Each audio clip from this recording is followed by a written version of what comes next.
Getting back home from school was like a nightmare for me. There used to be guys who would follow me, who would call names.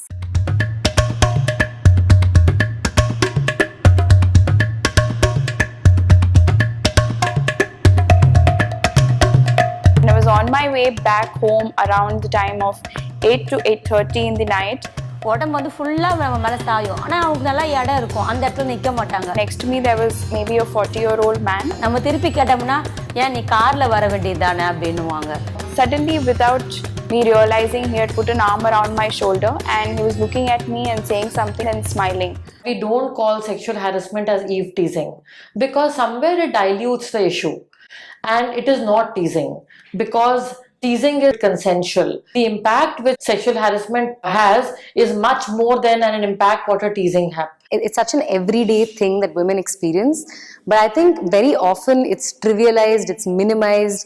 People say these things happen every day, you just have to adjust. When we talk about public place harassment, we take it seriously only when assault happens or rape happens. When we actually take a bus or we take a cab, when we go into places where we have to go pick up something, we are constantly alert and we are constantly looking over our shoulders.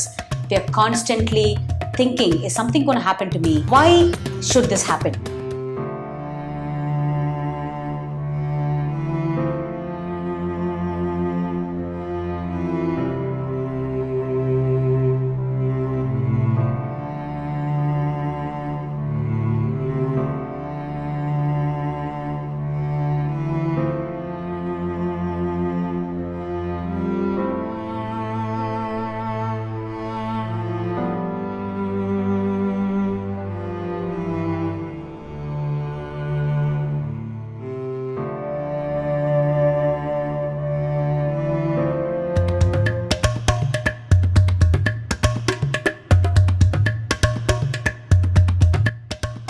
படிப்பை முடிச்சுட்டு அதுக்கு தொடர்ந்து இப்பதான் பேசிக்கல இப்பதான் வேலைக்குன்னு ஒன்று போறாங்க. First time பஸ்ல வரும்போது அந்த இடிக்கிறது கொள்றதுனால அதுங்களுக்கு வந்து டார்ச்சரா இருக்குது. இவ்வளவு பிரச்சனை இருக்குது, நம்ம எப்படி வேலைக்கு போயிட்டு எப்படி திரும்புறது?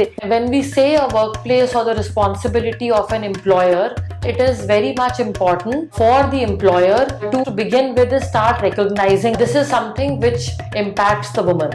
Then the recognition that yes, it can have an impact on the company. Harassment of any kind is detrimental to an individual's productivity, to an individual's life in general.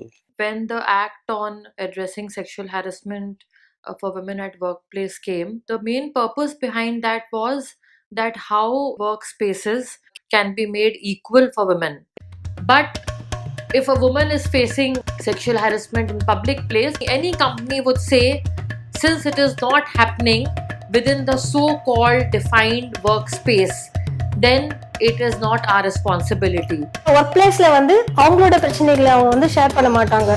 இருக்கிற பிரச்சனையும் அதிகமாகும், வேற எங்க ஷேர் பண்ணவும் முடியாது. அதோட இம்பாக்ட் வந்து வேலை செய்யற இடத்துலயும் பாதிக்கும். Sure, a company is not legally obligated to do something about it unless it happens in the workplace. But the reality is that organizations lose a lot of talent and also unconsciously make their employees disengaged by not acting on such things. The government cannot construe rules and regulations for every aspect of human life.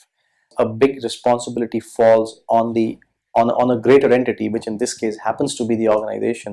இப்போ எல்லாம் நிறைய கம்பெனிகள் சொல்லுவாங்க இவங்களுக்கு இவ்வளவு ஒதுக்கீடுகள் இருக்குது அப்படிலாம் வார்த்தையால சொல்லாம அவங்களோட ப்ராப்ளம்ஸை ஷேர் பண்றதுக்கு ஒரு கம்ஃபர்டபுள் ஜோனை அவங்க கம்பெனிலேயே ஏற்படுத்தி கொடுத்தோம்னா நிறைய பெண்கள் வேலை செய்யறதுக்கு இது ஒரு நல்ல ஆப்பர்ச்சுனிட்டியா இருக்கும். I might not really want my family members to know about this because that might create a backfire and create a problem for me.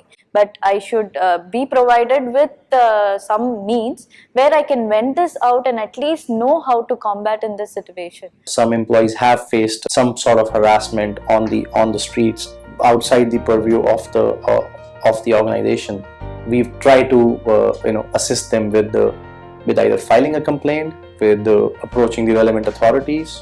ஒரு கிளையண்ட் பாத்தீங்கன்னா அவங்களுக்கு சிங்கிளா இருக்காங்க, அதை ஸ்டே பண்ணிக்கிறதுக்கு ஒரு வீடு தேடுறாங்க அப்படின்னா சிங்கிள் விமன் எங்கிருந்து வராங்க, என்ன ஒரு அட்ரஸ் ப்ரூஃப் இல்லை, அவங்களுக்கு வீடு கிடைக்கிறதே ரொம்ப கஷ்டமா இருக்கும்போது வேலை செய்யற இடத்துல இருந்து ஒரு 2 ஆண்கள் வந்து இங்கதான் இந்த கம்பெனி வந்து நிறைய வருஷம் இங்க இருக்குது, நான் இங்கதான் வேலை பார்க்கறேன்றது உங்க எல்லாருக்குமே தெரியும்.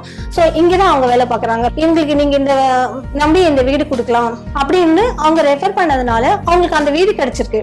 To have a list or a database of referrals, so when somebody does in fact come with a personal problem, so then we would be able to support them with sure that I might not be able to directly help you on this, but I can redirect you to somebody who will be able to happy to help you. Maybe have a session with everyone in the company, try to educate them on how to go about this. Okay, are you facing this? This is how you are supposed to deal with this. Organization on its behalf can also do a lot of gender sensitivity training and explain to people if you happen to notice that somebody is for some reason disengaged or does seem unhappy or disturbed, so please be more empathetic to them, be a good listener, do not judge or do not give solutions or recommendations. It should be part of the core culture of an organization to be that much responsive to an employee's need. It is able to give and build that trust in its employees that yes, we are aware that these incidents happen. It has an impact on the person's well-being and in turn the performance. We have different kinds of different levels of support mechanisms. I think it's in the best interest of everybody concerned that such systems and such parameters are in place. For the person also, they feel that oh, this place is just not a workspace, it is part of the larger society. There can be a very healthy relationship between the employee and the employer.